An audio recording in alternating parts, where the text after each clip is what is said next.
கிறிஸ்துவில் பிரியமானவர்களே, ஆண்டவராக இயேசு கிறிஸ்துவின் நாமத்திலே உங்கள் யாவரையும் வாழ்த்தி ஆசீர்வதிக்கிறேன்.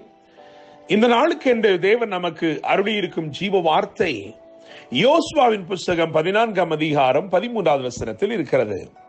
அப்பொழுது யோசுவா எப்பனேயின் குமாரனாகிய காலேபை ஆசீர்வதித்து எபிரோனை அவனுக்கு சுதந்திரமாக கொடுத்தான். கால் மிதித்து கடினமானதை காலேபு கீழ்ப்படுத்திக் கொண்டான். காத்திருந்து கடினமானதை காலேபு சுதந்திரித்துக் கொண்டான். என கேட்கிற தேவனுடைய பிள்ளைகளே, இந்த நாளிலும் நான் நம்புகிறேன், விசுவாசிக்கிறேன், உங்களுடைய ஞானத்திற்கு எட்டாதவைகள், உங்களுடைய பலத்திற்கு மிஞ்சினவைகள், இப்படிப்பட்ட நன்மைகளையும் இப்படிப்பட்ட ஆசீர்வாதங்களையும் இந்த நாளிலே நீங்கள் எளிதாக சுதந்திரித்துக் கொள்ளப் போகிறீர்கள்.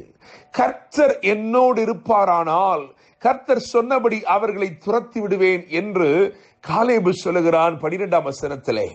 என கேட்கும் தேவனுடைய பிள்ளைகளே, ஒரு தேசத்தால் முடியாது என்று சொன்ன காரியத்தை ஒரு தனிநபரை கொண்டு தேவன் செய்தார்.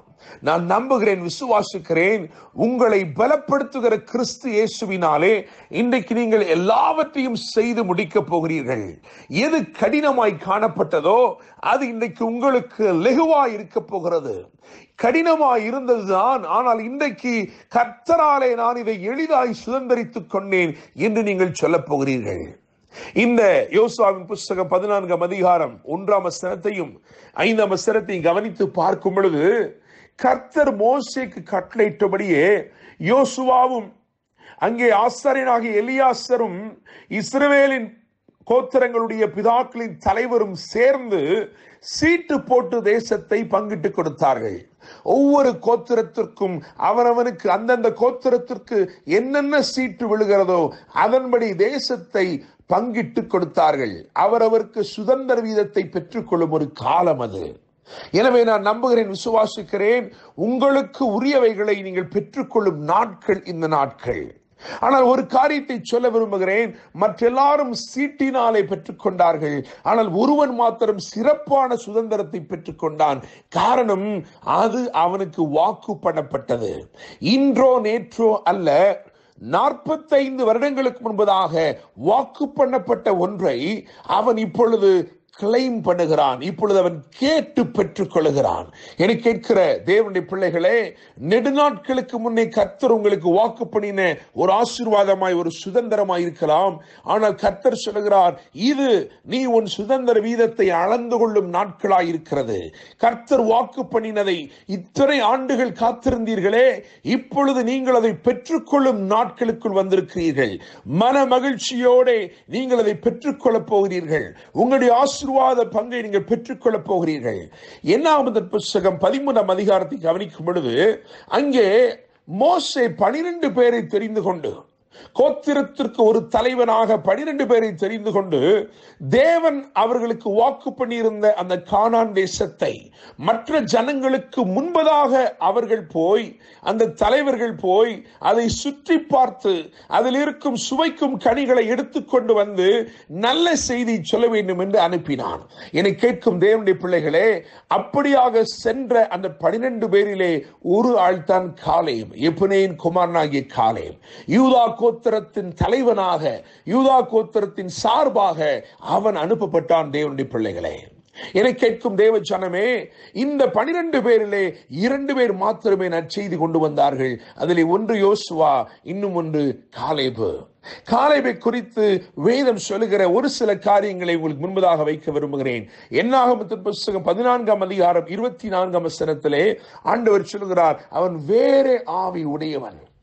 எப்ராயிம் குமாரனாகிய காலேபு என்னை உத்தமமாய் பின்பற்றுகிறவன், அவன் வேறே ஆவியை உடையவன் என்று எழுதியிருக்கிறது. எனவே ஆவியில் ஒரு வித்தியாசம் இருந்தது. தேவனோடு ஒத்து போகிறபடி, தேவனுடைய வார்த்தைக்கு இணங்கி இருக்கிற, அவருடைய சத்தத்தை சரியாய் விளங்கிக் கொண்டு விசுவாசித்து கீழ்ப்படுகிற ஒரு ஆவி உடையவனாய் அவன் இருந்தான். எனவே ஒரு ஆவியில் வித்தியாசம். இந்த நாளில் நாம் கேட்க வேண்டும், ஆண்டவரே, எனக்கும் ஆவியில் ஒரு வித்தியாசத்தை தருவீராக.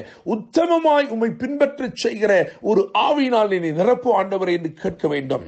இரண்டாவதாக பார்வையிலே வித்தியாசம் இருந்தது.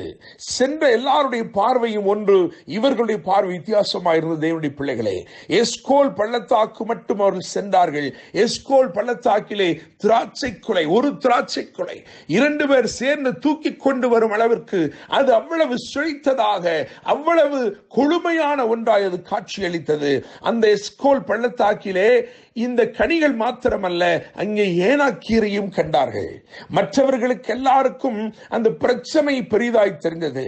They were able to see the problem bigger than the promise, but Caleb was able to see the promise bigger than the problem. இன்னைக்கு உன்னுடைய பிரச்சனை நீ பெரிதாய் பார்க்க போகிறாயா, அல்லது வாக்கு தத்தத்தை பெரிதாய் பார்க்க போகிறாயா? என்னை கேட்கும் தேவனுடைய பிள்ளைகளே, வாக்கு அருளின தேவனை பெரியவராக நீ பார்க்கும் பொழுது பிரச்சனை ஒன்றுமில்லாமல் போகிறது. மூன்றாவதாக பேச்சிலே வித்தியாசம் இருந்தது. என்னாகமத்தின் புத்தகம் 14ஆம் அதிகாரம் 9வது வசனத்தை கவனித்து பார்க்கும் பொழுது, மற்ற எல்லாரும் சொன்னார்கள் அந்த குடிகளை, அதாவது அந்த தேசம் தன் குடிகளை பட்சிக்கும் தேசம் என்று சொன்னார்கள். அதாவது தன் குடிகளையே, தன் ஜனத்தையே பட்சித்து போடும் கொடூரர்கள் அங்கு இருக்கிறார்கள் என்று சொல்லி. ஆனால் காலேபு எப்படி சொல்கிறான், யோசுவா எப்படி சொல்கிறான் என்பதை 9ஆம் வசனத்தில் கவனித்து பார்க்கும் பொழுது, அங்கே அவர்கள் நமக்கு இரையாவார்கள்.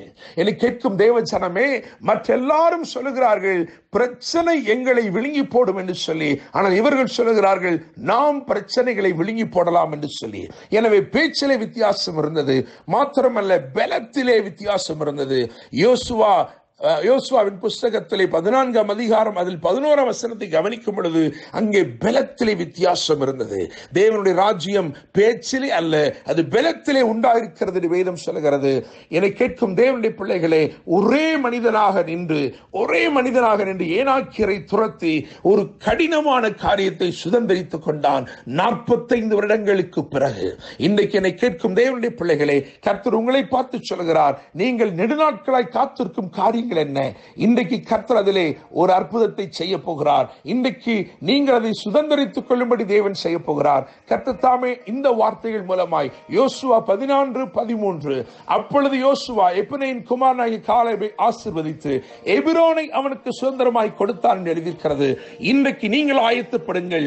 உங்களுடைய சுதந்திர வீதத்தை கர்த்தர் உங்களுக்கு அருளி உங்களை ஆசீர்வதிப்பாராக. என்றும் அன்புடன் pastor Daniel Moses. God bless you.